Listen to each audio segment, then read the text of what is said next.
கிறிஸ்துவுக்குள் பிரியமான ஆவிக்குரிய நண்பர்களுக்கு யாவருக்கும் இயேசுவின் நாமத்தினாலே அன்பின் வாழ்த்துக்களை தெரிவித்துக் கொள்கிறேன்.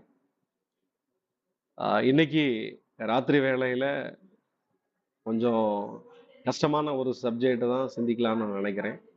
இன்னைக்கு இந்த ப்ரெசன்டேஷனுக்காக பிலிப்பியர் 2ஆம் அதிகாரம் 1 18 வசனங்கள். எனக்கு இன்னைக்கு பவுலுடைய வாழ்க்கையில் எது ரொம்ப சந்தோஷம், அவருடைய வாழ்க்கையில எது ரொம்ப மகிழ்ச்சின்னு பேசணும் ரொம்ப ஆசை. ஆனா அதை நான் தேடும்போது இந்த பிலிப்பியர் 2ஆம் அதிகாரம் அதுல 2 காரியம் அவர் சொல்லுகிறார். பிலிப்பியர் 2ஆம் அதிகாரம் 2ஆம் வசனத்துடைய கடைசி பகுதி பாருங்க. கொஞ்சம் அந்த பேசேஜை எடுத்திருந்தா நல்லா இருக்கும். பிலிப்பியர் 2ஆம் அதிகாரம் 2வது வசனத்துடைய கடைசி பகுதி, என் சந்தோஷத்தை நிறைவாக்குங்கள். 14ஆம் வசனத்துல சொல்லுகிறாரு, நான் வீணாக ஓடினதும் வீணாக பிரயாசப்பட்டதும் இல்லை என்கிற மகிழ்ச்சி. இன்னைக்கு இதுதான் நம்ம சிந்திக்க போகிறோம். அப்போஸ்தலனாகிய பவுல் எனக்கு சந்தோஷத்தை வேணும்னா நீ இப்படிப்பட்ட காரியம்லாம் செய்யக்கூடாதுன்னு சொல்லிட்டு பிலிப்பு திருச்சபைக்கு மாத்திரமல்ல இன்னைக்கும் அது நமக்கு ரொம்ப பிரயோஜனமா இருக்கும். முதலாவது இந்த பிலிப்பியர் 2ஆம் அதிகாரத்துல என் சந்தோஷத்தை நிறைவாக்குங்கள்னு ஏன் முதல்ல சொல்றாரு, அதை நம்ம கவனிக்க போறோம். முதல்ல அங்க ஒரு 1ஆம் வசனத்துல இருந்து 4ஆம் வசனம் வரைக்கும் ஒரு பிரச்சனையான அனுபவத்தை அப்போஸ்தலனாகிய பவுல் பிலிப்பு திருச்சபை நடுவில் பார்க்கிறார். அது என்ன பிரச்சனை, பிரச்சனைக்கான ரீசன்ஸ், பிரச்சனைக்கான காரணிகள் என்னன்னு சொல்லிட்டு 3ஆம் வசனத்திலையும் 4ஆம் வசனத்திலையும் சொல்லப்பட்டிருக்கிறது. முதல் பிரச்சனையாக பார்க்கறது, பவுலுடைய சந்தோஷத்தை கெடுத்து போனது என்னன்னா, பிலிப்பு திருச்சபையில இருந்த பர்சனல் ஆம்பிஷன், சுய நோக்கம். திருவிவிலியத்தில் பார்த்தீங்கன்னா கட்சி மனப்பான்மைன்னு போட்டிருக்கு. 2வது ப்ரைடு, பெருமை. 3வது ப்ராமினன்ஸ், தங்களை முக்கியப்படுத்துகிற ஒரு அனுபவம். 4வது பிரஸ்டீஜ், கௌரவம். இந்த 4 விஷயம்தான் பவுல் பிலிப்பு திருச்சபையில பார்க்கிறார். ஏன்னா பிலிப்பு திருச்சபையில ஒரு ஜெயிலர் ரட்சிக்கப்பட்டு அந்த சபையில சேர்க்கிறாரு. லீதியாளுங்கிற மாதிரி பணக்கார பெண்களும் இருக்கிறாங்க. அப்போ அந்த பிலிப்பு திருச்சபை என்பது ஒரு கவர்மெண்ட் அதிகாரியும் ஒரு ஜெயிலர் நல்ல போஸ்டிங்ல இருக்கிற ஒரு மனுஷனும் அவருடைய குடும்பம் வருது. அதே போல லீதியால் மாதிரி பணக்கார குடும்பங்களும் வருது. அதனால அந்த சபைக்குள்ள அந்த ஏழை, அந்த கட்சி மனப்பான்மை, பிரிவு, போட்டி, விட்டு கொடுக்குற முடிய விஷயம். நான் ஒரு ஜெயிலரா இருக்கலாம், நான் ஒரு பணக்காரரா இருக்கலாம், நான் அதுக்காக சிறைச்சாலைக்காரன் பெருமைப்பட்ட அந்த இடத்துல பதிவு பண்ணல. ஒரு உதாரணத்துக்கு நம்ம எடுத்துக்கலாம், இதை புரிஞ்சுக்கிடலாம். அப்போ தனிப்பட்ட கௌரவம், எனக்கு முக்கியத்துவம் கொடுக்கல அப்படிங்கிற ஒரு விஷயம் நமக்கு இயல்பாக நமக்குள்ள ஒரு பெருமை இருக்கத்தான் செய்யும். அப்போ இந்த 4 விஷயம் பிலிப்பு திருச்சபையில பிரச்சனையாக இருந்துச்சு. அந்த சபையில அது பெரிய பிளவையை ஏற்படுத்துச்சு. அதனாலதான் அப்போஸ்தலனாகிய பவுல் சொல்கிறாரு, என் சந்தோஷத்தை நிறைவாக்குங்கள். நான் சபையை ஏற்படுத்தின நோக்கம் அது இல்லை. நான் சபையை ஏற்படுத்தின நோக்கம் சபை எவ்வாறாக காணப்பட வேண்டும் என்று சொல்லி பவுல் சொல்லுகிறார். பவுல் என்ன எதிர்பார்க்கிறார், அது 2ஆம் வசனத்துல பாருங்க. அவர் சொல்லுகிறாரு, 4 காரியங்கள் சொல்லப்படுகிறது. முதல்ல ஏக சிந்தை, சேம் மைண்ட்ஸ், ஒரே எண்ணம். 2வது ஏக அன்பு, சேம் லவ், ஒரே அன்பு. 3வது இசைந்த ஆத்துமா, ஒன் ஹார்ட்ஸ், ஒரே உள்ளம். 4வது ஒன் பர்பஸ், ஒன்றே சிந்தியுங்கள், ஒரே நோக்கம். அப்போ பவுல் இதைதான் சபையில எதிர்பார்த்தார். இந்த 4 விஷயத்தை செஞ்சாதான் அது எனக்கு சந்தோஷம் அப்படின்னு. அதுதான் அவர் சந்தோஷத்துல நிறைவு. பிலிப்பு திருச்சபை உருவானதும் நிறைவு தான், அவங்க சுவிசேஷத்தை ஏற்றுக்கிட்டதும் நிறைவு தான், சபையா கூடி வந்ததும் சந்தோஷம்தான். ஆனா அதெல்லாம் அவருடைய ஹாப்பினஸுடைய ஃபுல்னஸ் சொல்ல முடியாது. அவர் முழுமையான சந்தோஷம் எங்க இருக்குன்னா, இதுதான் என்னுடைய எதிர்பார்ப்பு. நீங்க உங்களுடைய பெருமை, கௌரவம், உங்களையே பெருசா நினைக்கிற விஷயம், இதெல்லாம் விட்டுட்டு இப்படி காணப்படுங்கன்னு சொல்லி சொல்றாரு. அப்போ முதல்ல அவர் பிரச்சனையை சொல்றார். 2வது அவர் அதுக்கான பரிகாரத்தை சொல்றாரு. அவன் பிரச்சனை என்ன, அவங்களுக்குள்ள பிரிவினை காணப்படுது, நீ நான்கிற ஒரு பெருமை இருக்குது, அகந்தை இருக்குது, இதெல்லாம் அவங்களுக்குள்ள ஒரு ஒன்னஸ் இல்லாதபடிக்கு ஒரு வேறுபாடோட இருந்துச்சு. இப்போ அந்த பிரிவினைக்கு சொல்யூஷன், பரிகாரம் என்ன சொல்லுகிறார்? அதான் 5ஆம் வசனத்திலிருந்து 11ஆம் வசனம் வரைக்கும் சொல்லப்பட்டிருக்குது. அதுதான் ஒரு பரிகாரம் சொல்லுகிறார், பிரச்சனைக்கான பரிகாரத்தை சொல்லுகிறார். அந்த பரிகாரத்துக்கு இயேசுனுடைய மாதிரிய 6ஆம் வசனத்திலிருந்து 8ஆம் வசனம் வரைக்கும் அவர் சொல்கிறார். இயேசு நமக்கு நல்ல ரோல் மாடல். அப்போ அதுல அவர் சொல்லுகிறாரு, தம்மைத்தாமே வெறுமையாக்கி அடிமையின் ரூபம் எடுத்து மனுஷர் சாயலானார். அவர் மனுஷ ரூபமாய் காணப்பட்டு மரண பரியந்தம், அதாவது சிலுவையின் மரண பரியந்தம் கீழ்ப்படிந்தவராகி தம்மை தாமே தாழ்த்தினார். அதுல 3 விஷயத்த பவுல் ரொம்ப அழகா கையாண்டிருக்காரு. முதல்ல ஹியூமிலிட்டி, தாழ்மை. எப்படி தாழ்த்தினாரு?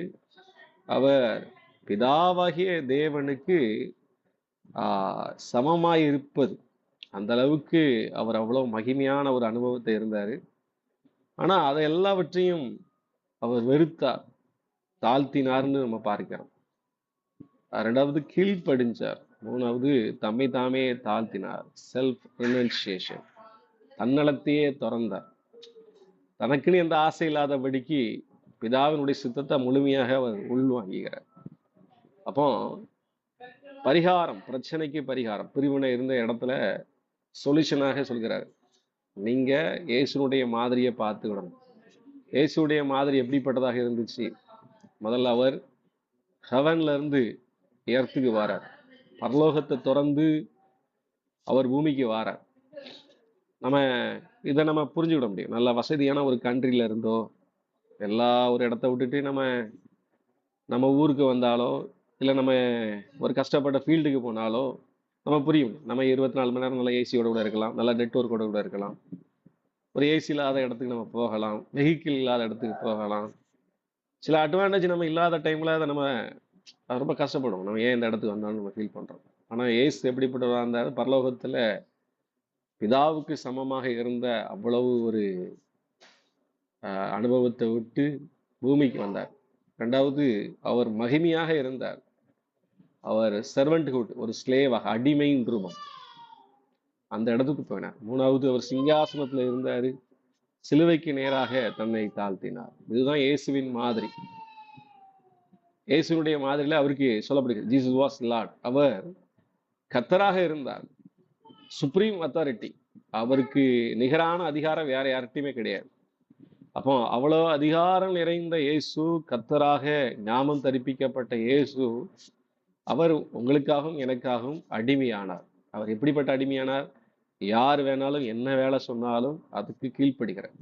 நான் ஏன் இந்த வேலை செய்யணுமா, இந்த நேரத்துல செய்யணுமா, இதுக்காக செய்யணுமா? ஸ்லேவ்னா அவனுக்கு 24 மணி நேரம் எஜமான் என்ன சொல்கிறாரோ மறுப்பில்லாதபடிக்கு முடங்காம அப்படியே கீழ்ப்படுகிறார்.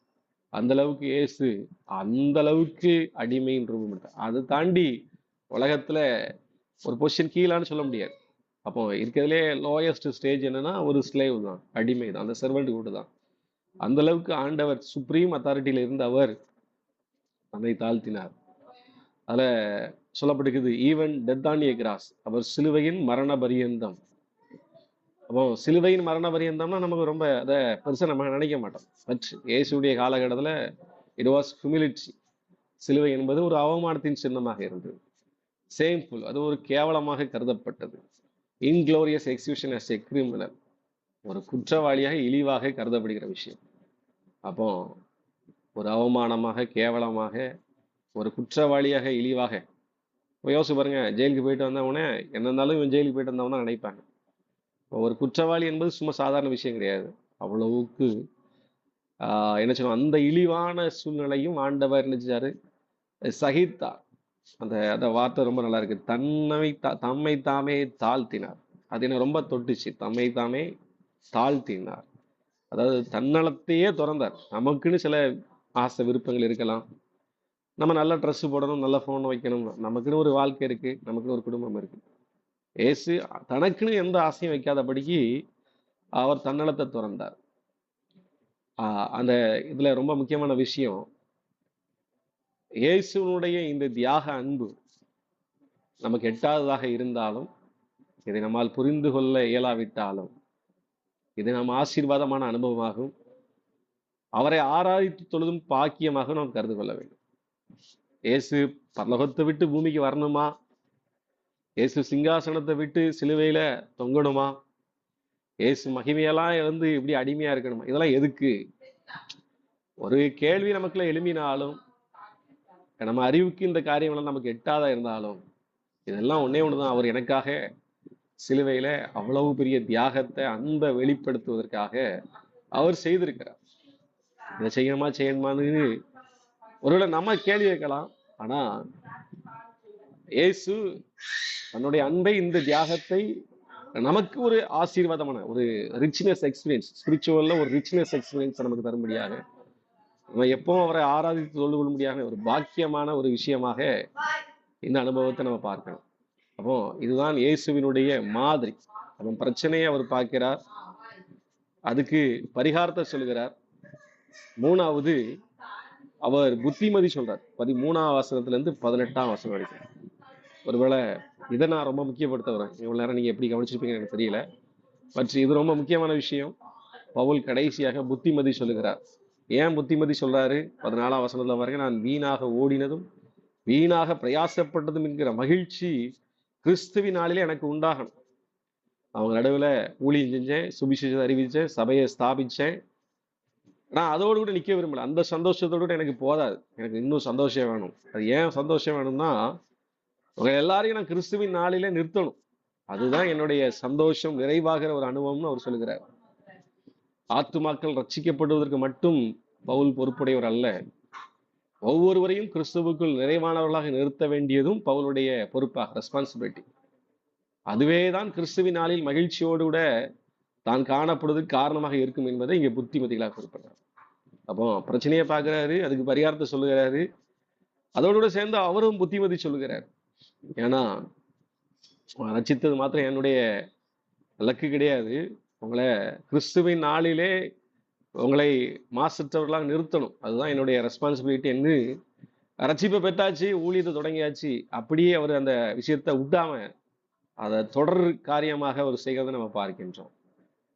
இதுல அவர் சொல்கிற ஒரு டாபிக் என்ன சொல்றேன்னா, புத்திமதி அவர் சொல்கிற ஒரு என்ன புத்திமதி சொல்றாருன்னா, ஒர்க் அவுட் யுவர் சால்வேஷன்.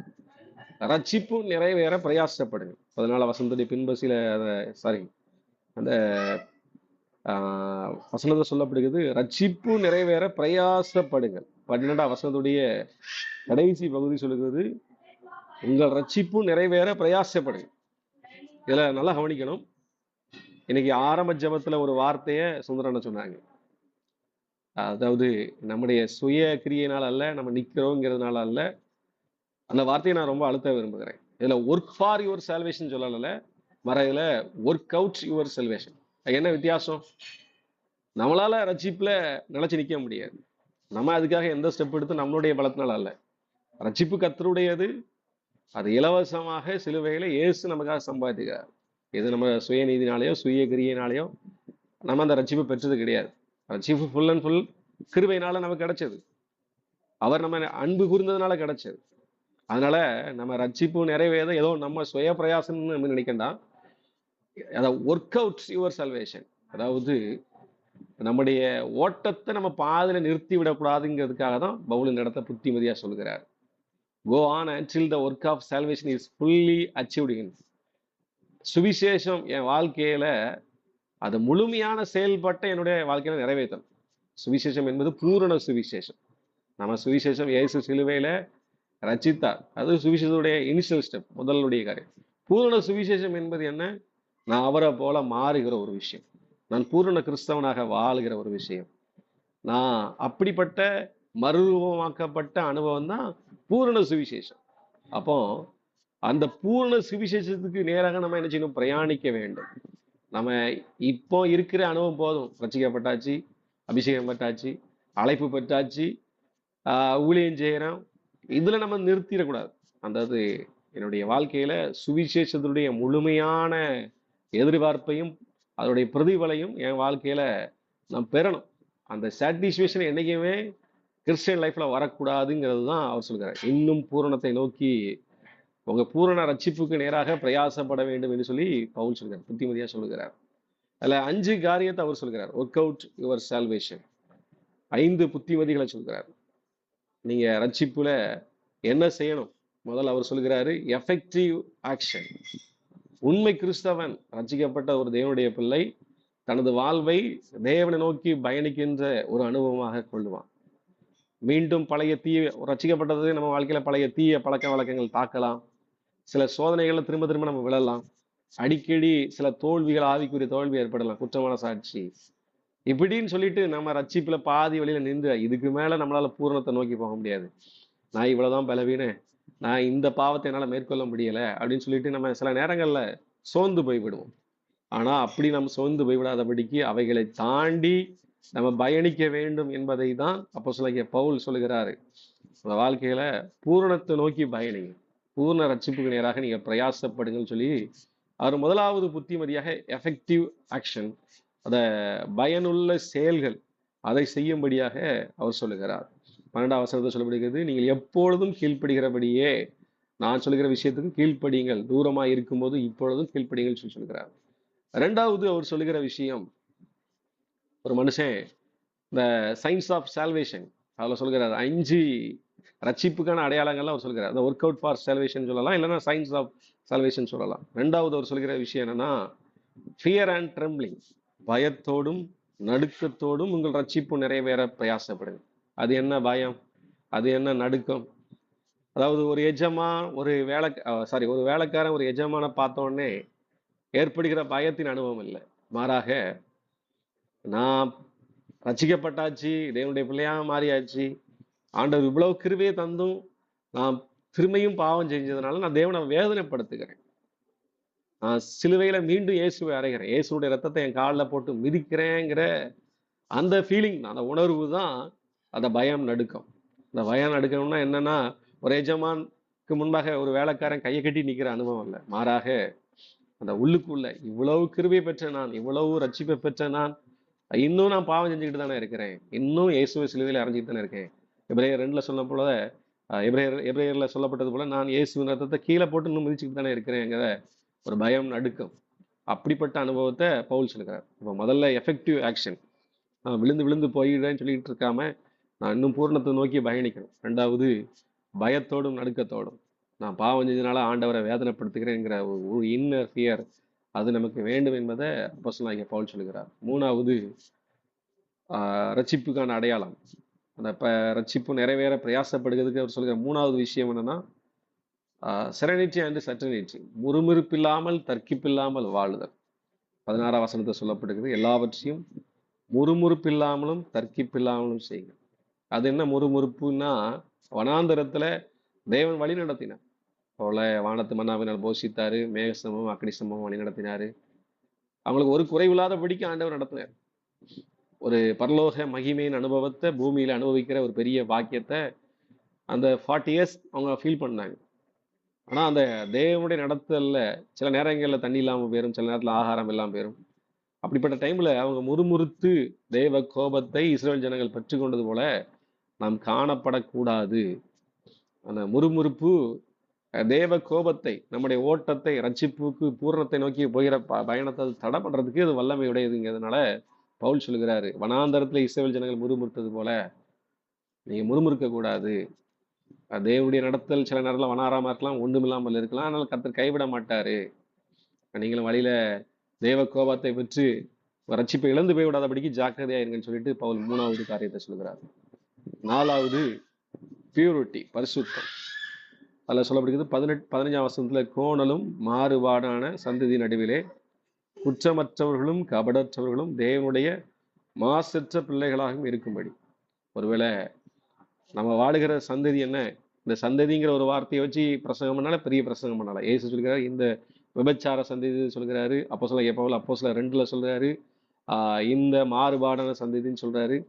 இந்த 15ஆம் வசனத்துல சொல்லப்படுகிறது கோணலும் மாறுபாடுமான சந்ததி. அப்போ இயேசுவோட காலகட்டத்துல விபச்சார சந்ததி சொல்லப்பட்டது. அப்போஸ்தலனாகிய பவுல் அப்போஸ்தலர் 2லயும் அப்போஸ்தலனாகிய பேதுரு 2ஆம் அதிகாரத்தை சொல்லுகிற செய்தியும் இந்த கோணலும் மாறுபாடுமான சந்ததி தான் சொல்லுகிறாரு. இந்த இடத்துலையும் பவுல் சொல்லுகிறார். அப்போ எல்லா காலகட்டத்திலையும் இந்த உலகம் கோணலாகவும் மாறுபட்டதாகவும் விபச்சாரத்திலும் தான் இருக்கும். ஆனா அதன் நடுவிலே நாம் குற்றமற்றவர்கள், கபடற்றவர்கள், தேவனுடைய மாசற்ற பிள்ளைகள். அவர் பியூரிட்டிக்காக 3 வார்த்தையை பயன்படுத்துகிறாரு. 3யும் வெவ்வேறு அர்த்தங்கள். அதை நம்ம தியானிக்க நமக்கு அந்த கிருபை தரணும். அப்போ கர்த்தர் 4வது எதிர்பார்க்கிற விஷயம் பரிசுத்தம். முதலாவது எஃபெக்டிவ் ஆக்ஷன். விழுந்து போனாயிட்டாலும் நிறுத்தி விடாதபடிக்கு நம்ம இன்னும் ரட்சிப்பை நோக்கி பயணிக்க நம்ம என்ன செய்யணுங்கிற பிரயாசம். 2வது நம்ம வாழ்க்கையில பரிசுத்த பயத்தோடும் நடுக்கத்தோடும் நம்ம ஆண்டவரிடத்துல காணப்படணும். 3வது முறுமுறுப்பு இல்லாமல் தர்க்கிப்பு இல்லாமல் காணப்படணும். 4வது பரிசுத்தமாக காணப்படணும். 5வது மிஷனரி எண்டோவர், மிஸ்டரி முயற்சிக்கான தாக்கம். இந்த வார்த்தை ஏதோ மிஸ்டரினா நம்ம ஃபீல்டுக்கு போய் தான் செய்யணும் அவசியம் இல்லை. அந்த சுவிசேஷம் நம்ம பெற்ற ரட்சிப்பை மற்றவர்களிடத்தில் கடத்துக்கிற அந்த ஒரு தாக்கம். அதனால தான் அப்போஸ்தலனாகிய பவுல் 14ஆம் வசனம் சொல்லுகிறது, கிறிஸ்துவினாலே ஜீவ வசனத்தை பிடித்து கொண்டு உலகத்திலே சுடர்களைப் போல பிரகாசிக்கிற நீங்கள். 14ஆம் வசனத்தில் அவர் சொல்கிறாரு, ஜீவ வசனத்தை பிடித்து கொண்டு உலகத்திலே சுடர்களைப் போல பிரகாசிக்க வேண்டும். அப்போ நம்ம வாழ்க்கையில நம்ம வெளிச்சம், நம்ம பிரகாசம் இருளில் இருக்க ஜனங்களுக்கு வெளிப்படணும்னு சொல்லிக்கிற அந்த ஒரு மிஷனரி தாக்கம் அது நம்மகிட்ட காணப்படணும். அது நம்ம இருக்கிற இடத்துல ஒரு நபரை ஆதாயப்படுத்துவதில், ஒரு மனுஷனுக்காக ஜெபிப்பதில், ஒரு மனுஷனை கர்த்தருக்கு வழி நடத்துவதில் நமக்கு காணப்படணும். இந்த 5 காரியம்தான் இந்த சயின்ஸ் ஆஃப் சால்வேஷன். ஒரு மனுஷனுடைய வாழ்க்கையில ரட்சிக்கப்பட்டான் என்பதற்கான அடையாளங்கள். ஒர்க் அவுட் யுவர் சால்வேஷன், ரட்சிப்பு நிறைவேற பிரயாசப்படுகிற ஒரு அனுபவம். நாங்கள் இந்த ராத்திரி வேளையில அப்போஸ்தலனாகிய பவுல் ஒரு பிரச்சனையை பார்க்குறாரு, அதுக்கு பரிகாரத்தை சொல்லுகிறாரு, அதோட சேர்ந்து புத்திமதிகளை சொல்லுகிறார். உங்களை நான் கிறிஸ்துவின் நாளிலே உங்களை மாசற்றவர்களாக நிறுத்தணும். நான் ஓடினதும் பிரயாசப்பட்டது வீணாய் போயிடக்கூடாது. அதுதான் எனக்கு சந்தோஷம். உங்களை சபையில பார்த்தது போல ஆண்டுடைய வருகை நாளிலும் நான் பார்க்கணும். அதுதான் எனக்கு சந்தோஷம். அப்போ என் சந்தோஷத்தை நிறைவாக்குங்கள்னு அப்போஸ்தலனாகிய பவுல் இந்த இடத்துல 2 காரியத்தை சொல்கிறாரு. சபைக்குள்ள பிரச்சனை பண்ணாதீங்க, பிரிவினை பண்ணாதீங்க, நீங்க ஒரே மனதோடு கூட காணப்படுங்கன்னு சொல்றாரு. அதோடு கூட மாத்திரமல்ல, நான் உழைச்சதும் ஊழியம் செஞ்சதும் பிரயாசப்பட்டதும் வீணாகி போய்விடாதபடிக்கு உங்க ரட்சிப்பை காத்துக்கொள்ளுங்கள், பூரணத்தை நோக்கி போங்கன்னு சொல்லிட்டு அவர் சொல்கிறார். இந்த ராத்திரி வேளையில நம் நண்பர்கள் ஜெப ஐக்கியமாக நம்மை ஆண்டவர் ஊழியத்துல எடுத்திருக்கார். நம்ம ரட்சிப்பிலே வளரவும் அழைப்பை நோக்கி நம்ம அடுத்த கட்டத்துக்கு போயாச்சு. நம்ம ரட்சிக்கப்பட்டாச்சு, அழைக்கப்பட்டாச்சு, அபிஷேகம் பட்டாச்சு, அவ்வளவுதான். நான் சரியான ட்ராக்ல தான் போயிருக்கேன்னு அவசியம் இல்லை. இன்னும் தேவன் எதிர்பார்க்கிற இந்த 5 விதமான காரியங்களும் நம்மிலே செயல்படும். பூரணத்தை நோக்கி சுவிசேஷத்தினுடைய முழு பெனிஃபிட், சிலுவையில இயேசு சம்பாதித்த எல்லா சுவிசேஷத்தினுடைய நன்மைகளையும் நம்ம நிறைவா பெறணும். அதை தான் அப்போஸ்தலனாகிய பவுல் இந்த இடத்துல சொல்லுகிறார். நம்ம வாழ்க்கையில இந்த 5 காரியங்களுக்காக நம்ம ஜெபிப்போம். நம்ம வாழ்க்கையில பெற்ற ரட்சிப்பை கடைசி வரைக்கும் காத்துக்கொள்வதற்கு நம்ம ஆண்டுடைய நாளிலே நாம் அவருக்கு முன்பாக நிற்பதற்கு நம்மை தகுதியுள்ளவர்களாய் காணப்பட நிறுத்தும்படியாக நாம் ஆண்டுடைய சமூகத்தை ஒப்புக் கொடுப்போம். கர்த்தர் நம்மை ஆசீர்வதிப்பாராக. நன்றி.